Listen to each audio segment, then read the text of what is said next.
রান্নাই তো করে না, আমি তো করি। পারবে কোত্থেকে? সেই বিশ্বকাপ কবে এটাই তো জানবে না। এটা তো জানেই না সেই বিশ্বকাপ কবে নিচ্ছে। আমাদের জানতে হয় না, আমরা মনে প্রাণে ব্রাজিল করি। আমি যদি শুরু করি আমার সাথে ওরা পারবে না, দ্যাটস ওয়াই আমি চুপ থাকি। আসলে হচ্ছে যারা নরম তাদেরকে একটু স্পেস দিতে হয়। লাইক সব দিক দিয়ে যদি ওদেরকে চাপাই দিই তাইলে তো হইলো না। ক্লেমনের কিউআর কোড স্ক্যান করো আর ঘুরে দেখো বাংলাদেশের ঐতিহ্য।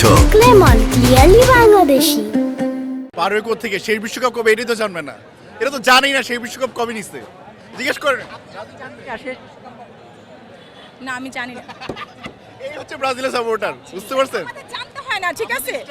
আমাদের জানতে হয় না, আমরা মনে প্রাণে ব্রাজিল করি। তোমরা তো এই জন্য তো আর্জেন্টিনা পরে আসছো কি অন্য জার্সি পরে। আর্জেন্টিনার জার্সি সব বিক্রি হয়ে গেছে। আর্জেন্টিনার জার্সি সব বিক্রি হয়ে গেছে মার্কেটে। নাই, আমার সাইজ নাই। বাবা কোত্থেকে? আমি বললে এখন 100টা জার্সি এখানে আসবে। ফোন দিব কথা বলবো না, ডিনার অফ হয়ে যাবে। রান্নাই তো করে না, আমি তো করি। এবার হচ্ছে আর্জেন্টিনার সাপোর্টার নাই বিধায় জার্সি বানায় নাই যে ব্যবসায় লস খাবে, ঠিক আছে?